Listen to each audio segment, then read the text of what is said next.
Buenos días, mi grupo está conformado por Natalia Lázaro, María Hernández y mi persona Andrea Guzmán.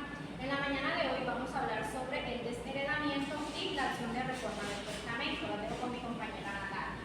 Bueno, tenemos que el desheredamiento es la disposición testamentaria en el cual el testador excluye de su herencia a alguno de sus legitimarios. Esta la expresa en una causal legal de desheredamiento que está estipulada en el artículo 1266 del Código Civil colombiano. Como primera causal tenemos el no haber incurrido en una injuria grave contra el testor en persona, en su honor, en sus bienes o en honor o bienes de su cónyuge o cualquiera de sus ascendentes o descendientes legítimos.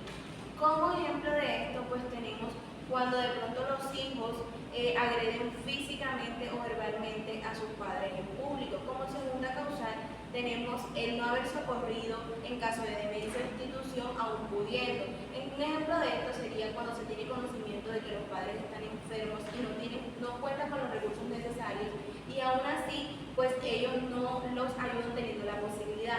Como tercera causal tenemos el haberse valido de fuerza o dolo para intentar impedirle testar al testador. Un ejemplo de esto sería amenazar al testador a que no haga un nuevo testamento. Bueno, proseguimos entonces con las características. Como primera característica tenemos que esto es un acto unilateral, porque proviene únicamente de la voluntad del testador. Como segunda tenemos que es un acto solemne, porque se hace el testamento y cumpliendo todos sus requisitos formales. Como tercero tenemos que esto es un acto personalizado, porque el testador es el único que puede disponer el desheredamiento y no lo puede hacer a través de un poder ni usando su nombre a través de otras personas. Tercero, este es revocable porque el testador puede dejar sin efecto este desheredamiento a través de un nuevo testamento. Bueno, proseguimos entonces con la prueba. En el desheredamiento se necesita una prueba para que este sea válido, porque no basta solamente con que el testador lo mencione en el testamento. Para que esta prueba sea eficaz debe cumplir dos condiciones. Primero que todo, el testador debe expresar en su testamento la causal legal. Tenemos que si este no lo estipula en el testamento concretamente con su debido nombre, este desheredamiento pues no tendría validez. Y como segundo se debe probar esta causa legal. Tenemos que si el testador probó judicialmente estos hechos en vida, la prueba queda firme. Pero si no, los beneficiarios o interesados pueden probar esto después de su muerte, provocando pues la veracidad de la causa invocada.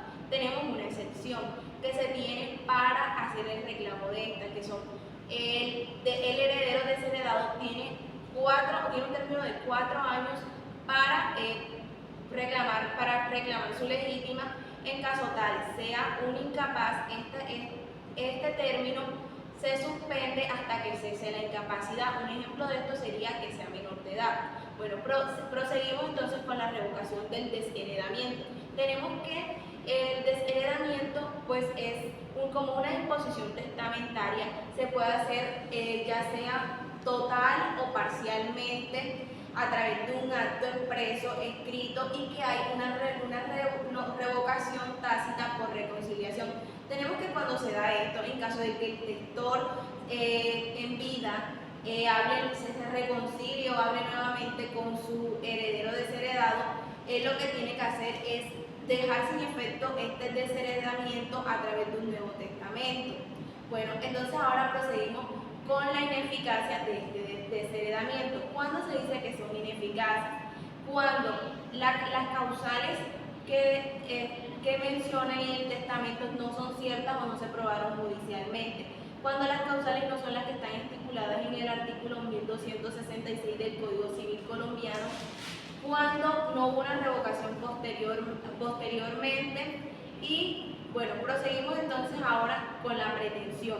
Tenemos que la pretensión es la acción judicial mediante la cual el desheredado solicita al juez que se declare ineficaz o inválido el desheredamiento y que se le restituya su legítima.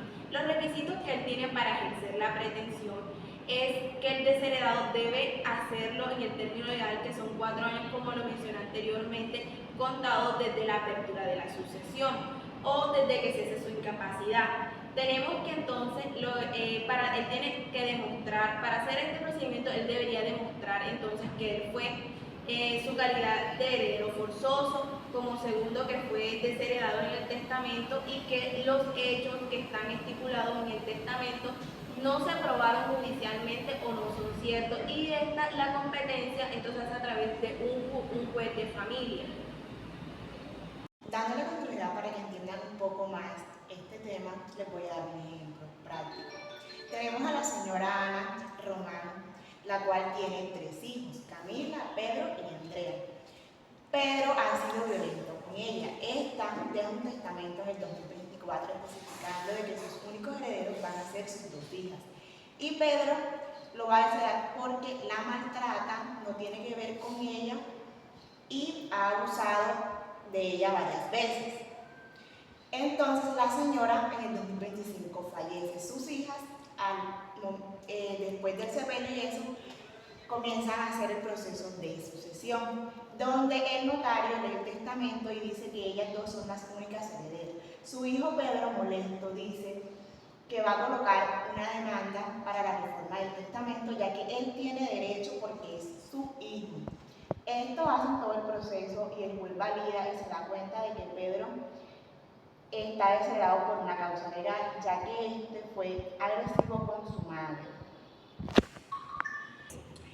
Pasando al siguiente tema, es la acción de reforma. Tenemos que el Tribunal Superior de Medellín, Sala de Familia, en el 2023 nos dice que la acción de reforma está encaminada en hacer efectivos los derechos herenciales de los legitimatarios no mencionados en el testamento, en el orden que corresponda. Tenemos que el artículo 1274 del Código Civil colombiano nos dice acción de reforma. Los legitimarios a quienes el testador, no haya dejado lo que por ley le corresponde, tendrán derecho a que se reforme a su favor el testamento y podrán intentar la acción de reforma. Ellos o las personas a quienes se les hubieren transmitido sus derechos dentro de los 4 años contados desde el día que tuvieron el conocimiento del testamento y de su calidad de legitimatarios. Tenemos que también nos dice que si el legitimatario a la apertura de la sucesión no tenía administración de sus bienes, no prescribirá en la acción de reforma antes de la expiración de 4 años contados desde el día en que éste tomara esa administración. Aquí nos preguntamos cuándo procede esta acción. Esta acción procede en 3 casos específicamente. El primero de ellos es cuando se da la detención, que es cuando el testador omite por completo al heredero forzoso. Como segundo tenemos lesión de legítima, que es cuando el heredero se le deja menor de lo que corresponde por ley. Y como tercera tenemos asignación excesiva, es decir, a él una parte de los herederos les deja más de lo que corresponde. Es decir, un ejemplo práctico podría ser que a su esposa le deje, a su cónyuge le deje el 70% y a sus hijos le deje solamente el 30%.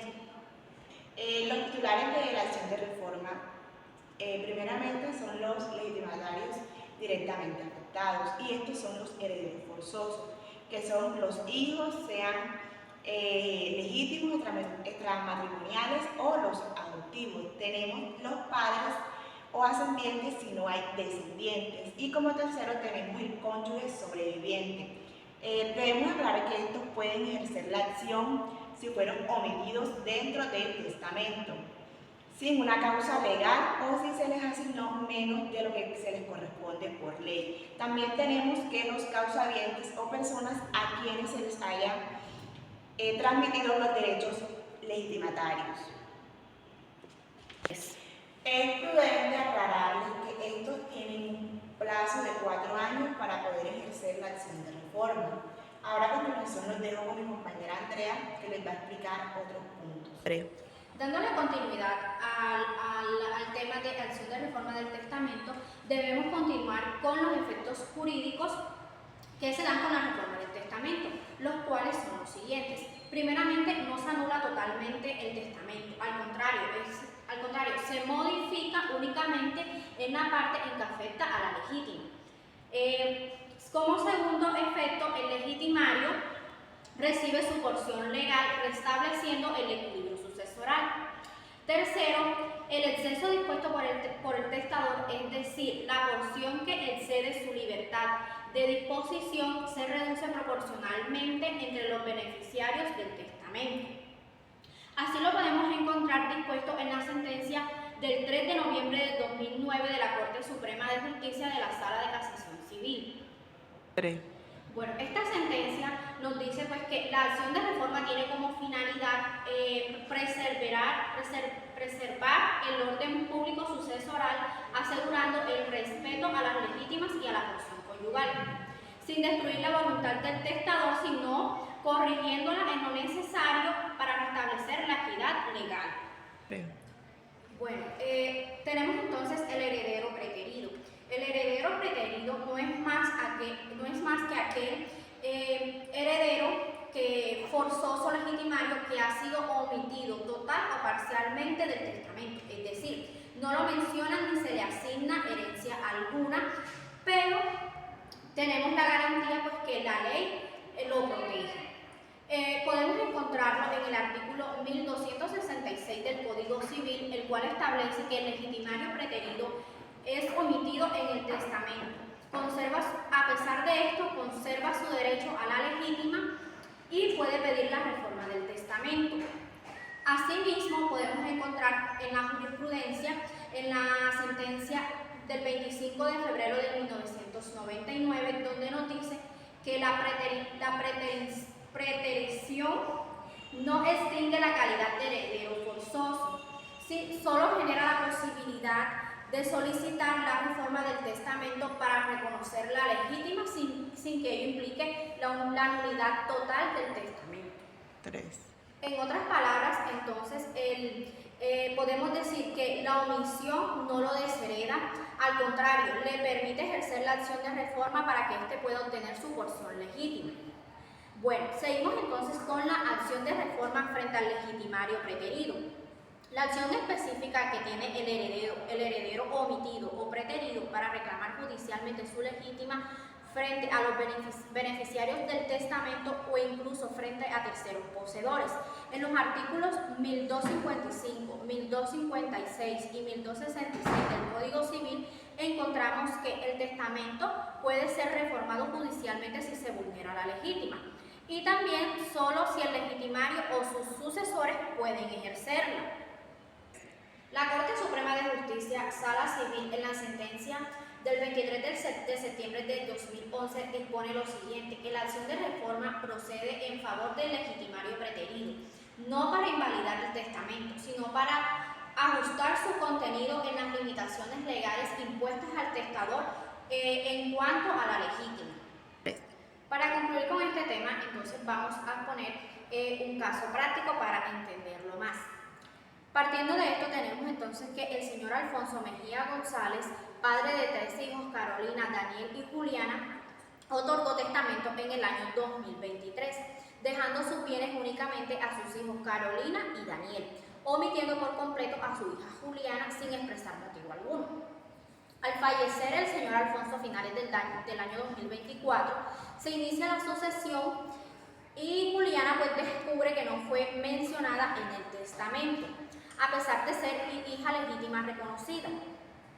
Ella presenta acción de reforma del testamento alegando preterición de heredero legitimario.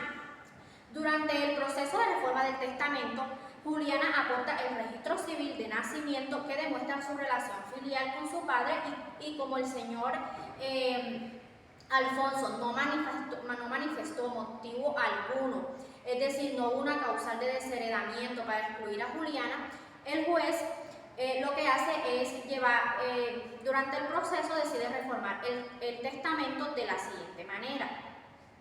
Le reconoce a Juliana Mejía, la reconoce como hija y heredera legítima. Segundo, se redistribuyen los bienes conforme a lo que corresponde legalmente a cada uno. Y siguiente, las disposiciones que beneficiaban exclusivamente a Carolina y a Daniel pierden efecto en la proporción necesaria para restablecer los derechos de Julián. Muchísimas gracias.